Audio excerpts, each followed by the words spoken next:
Good morning po. Dito kayo ngayon, no? Dumayo kami. Napakaluwag na pamarintihan. Kaso walang ganong malaki isda dito, pang daing. Ayan. Ito yung yan. Sa mapang lupaw. Ayan, panay batuhan.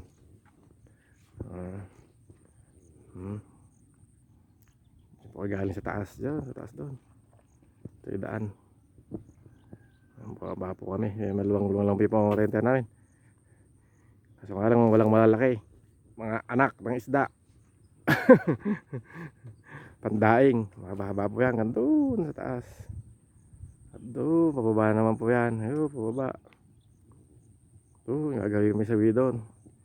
Medyo malakas pa po yung tubig. Galing ng ulan yan. Galing ng lupaw.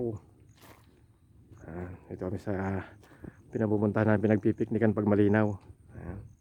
Pag ilang araw po na hindi umulan to, masarap po magpiknik dito dahil napakalinaw po ng tubig. Dahil ulan lang po yan. Malinaw na malinaw po yan pag walang ulan. Medyo mahaba po yan. Ayan, gagawin tayo dyan mamaya dyan sa gabi ng matanda sa pag-anak namin para makapamasyal na matagal kami hindi nagawi dito eh. Kasama ko yung Velasco. Sige po, hanggang dito na lang po. Isang pagpalang umaga po sa inyong lahat. At tutusok na po kami. Malang po to, hanggang doon. Malakas po yung current ng tubig eh. Ayan o. Maagos pa. Kaso nga lang dito ang isda, katamtaman lang, walang gaanong kalaki kasi batuhan to eh. Wala silang pagbabahayan na maganda.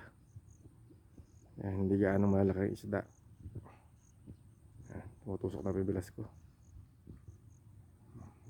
Sige po, ingat po tayo lahat. Isang magandang umaga po sa inyong lahat.